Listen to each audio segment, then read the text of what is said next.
Cheers. Let me ask you a few basic questions which may change your life. What are you drinking as you watch this? Have you started your day with a caffeinated beverage? Do you remember the brand of coffee or tea or, I don't know, Coca Cola if you're like me and my husband? Well, this is Fritz Cola. And if so, did it feel like an intentional or conscious decision while you were having it? Was it something you feel as part of your habits or identity?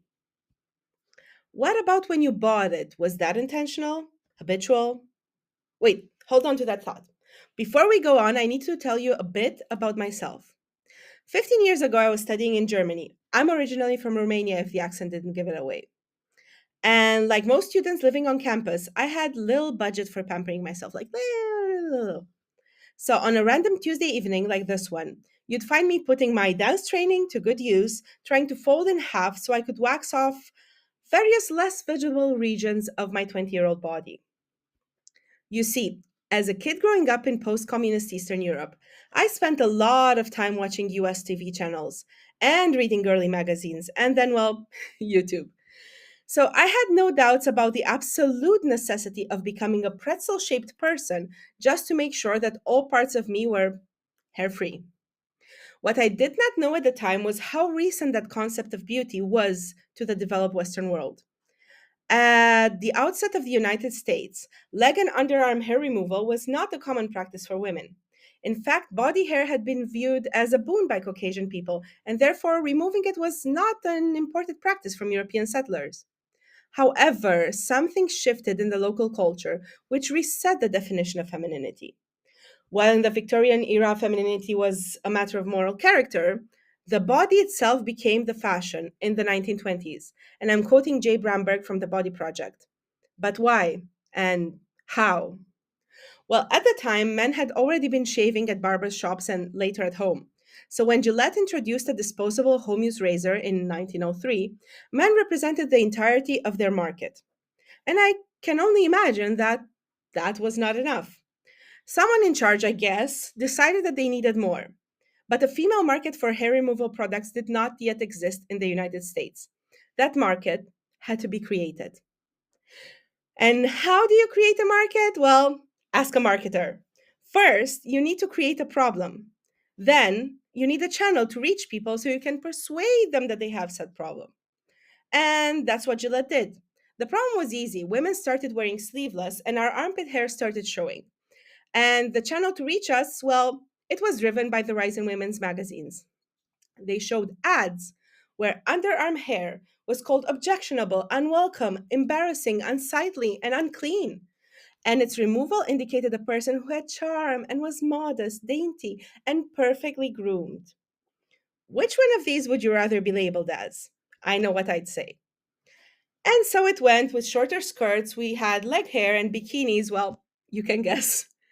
In the meantime, and before the internet made magazines mostly obsolete, we started discussing their impact on society, on women's self esteem, and even their potential for causing eating disorders. But when a new medium appeared, nobody considered its potential to deliver persuasion tactics into our homes, influencing our way of life, our values, and even our identities. Nobody but marketers. Today, looking back, it's obvious that the same thing happened with TV, internet, social platforms, and so on. The big difference is that now, even though we are aware we're being bombarded with persuasive tactics, it's impossible to shield ourselves from them. Yes, even if we become an offline recluse. I'm saying this as a marketer who studied behavioral and cognitive triggers. The level of finesse developed to modulate values, identity, and behaviors is astounding. From influencers to brands to political lobbying, we have evolutionary triggers being pressed on every single moment of the day. And not just online, in shops, on billboards, and so much more. Brands hire people like me, well, probably not me after this video, but brands hire people like me to study every button to push, from survival fears often triggered through scarcity, to your need to belong leveraged through social proof, to brain chemistry modulated by dopaminergic rewards. So, given this imbalance of power, how do we, the consumers, the people being targeted and influenced, make sure that we still have some say in our lives, in our habits, our choices, and our identities? I don't have an absolute correct answer. I don't know if there are best practices for this, honestly. But as a marketer who's seen the other side, what I do to give myself some extra agency is have a Socratic dialogue with my own views. Nobel Prize winner Daniel Kahneman defined two types of thinking: one, automatic reactive, that we call gut feeling or intuition. This leads to decision making where we use heuristics to guide behavior. Unfortunately, that is exactly what is being hijacked. But he also defined an analytical, critical thinking approach to decision making, one which takes way more brain energy but yields intentional results.